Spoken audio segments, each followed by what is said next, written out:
सोलापूर शहरातील Akkalkot road MIDC मधील जी Lakshmipati towel कारखान्याच्या शेड क्रमांक 3 येथे पत्र्याच्या शेडच्या लोखंडी अँगलला नायलॉन दोरीच्या सहाय्यानं एकानं गळफास घेतल्याची घटना समोर आली आहे। ही घटना आज शुक्रवारी सकाळी 6 वाजण्याच्या सुमारास उघडकीस आली। सिद्धाराम सुभाष मेत्रे असं मृताचं नाव आहे।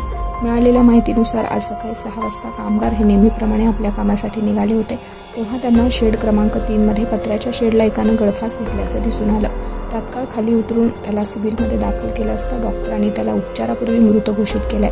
सिद्धाराम सुभाष मेत्रे वय वर्ष 35, राहणार देसाईनगर, नई जिंदगी, सोलापूर येथील तो रहिवासी होता। सिद्धाराम यानं हे टोकाचं पाऊल का उचललं याचं कारण अद्याप समोर आलेलं नाही।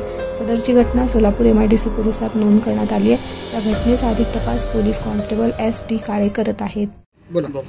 माझं नाव सुवर्ण सिद्धाराम मेत्रे। काल संध्याकाळी 6:30 वाजता त्यांनी घरी आले ती, मग ते म्हणून काम दी नाही ती म्हणून असं सांगितलं आम्हाला। थोडं उशीर नाही येतो म्हणून सांगून गेलं, तर त्याच्यावर फोन 8:30 वाजता उचलले ती, फोन लावले होते मी 8:30 वाजता। जे बोलले तर माझी मुलगीच बोलली पप्पा कधी येणार आहे म्हणून। येतो 10 मिनिटात म्हटले की तिच्यावर फोन नाही, काय नाही त्यांचं। ते म्हणून काय म्हटलं काय नाही त्यांनाच माहीत आता। कुठं घटना घडली? MIDC मध्ये जिथं काम करत होते? हां, जे गड्डम मध्ये। कशाचं कारखाना होतं ते? टॉवेलचं, टॉवेल कंपनी होतं। किती वाजता गेले रात्री ते? 6:30 पावणे 7 वाजता घरातनं निघाले ती त्यांनी। तुम्हाला ही माहिती कसं मिळाली? आज पहाटे 6 वाजता आम्ही माझ्या धीराला फोन लावले, त्यांना थोडं कारखान्यात जाऊन बघून या म्हटले, आहे ती का कामावरती।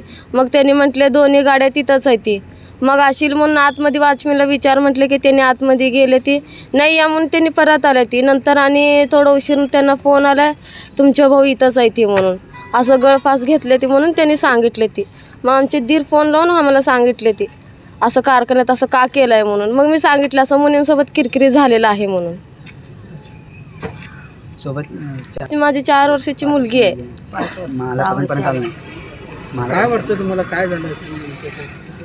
काम नाही दिलं ती म्हणून एवढंच म्हटले ती मला। 2 महिने झालं सांगत आहे ती त्यांनी, मला कामच दिली नाही ती। त्यांनी माझ्याशी किरकिरी करायला लागली ती। मी पण तिथंच होते कामाला, पण माझी मुलगीला घेऊन जात होते, माझी परिस्थिती नव्हती। आम्ही भाड्याने असल्यामुळं मी पण माझ्या लेकराला घेऊन जाते म्हणून असं कामाला जात होते। मग ते मुनीमला लोक काय सांगितलं कोणाला माहीत, मला कामावरनं काढले ती। एकाला 150 ट्रिप देते, एकाला 75। हां, मला बी कामावरनं काढले ती। एकाला 150 ट्रिप देते, याला 75 देते। हिला 75 पण दिलेत म्हणून असं सांगितलं ती मला परवा दिवशी। शरण बसप्पा सुभाष मेत्रे, मैत्याचा भाऊ आहे छोटं। सकाळी 6 वाजता वहिनीचा फोन आला मला। मग मी नेहमीप्रमाणे कारखान्यात असेल म्हणून गेलो। मग कारखान्यात गेल्यावर कारखान्यात सगळीकडे बघितलं नव्हता। नंतर घरी येऊस तर त्याने सांगितले असं झालं आहे म्हणून, अर्जंट आहे म्हणून गेल्यावर गेलं जाऊ सर असं झालेलं होतं। मग मी 112ला कॉल केलो। 112ला कॉल केल्यावर त्याने आले, पंचनामा वगैरे करून घेतले।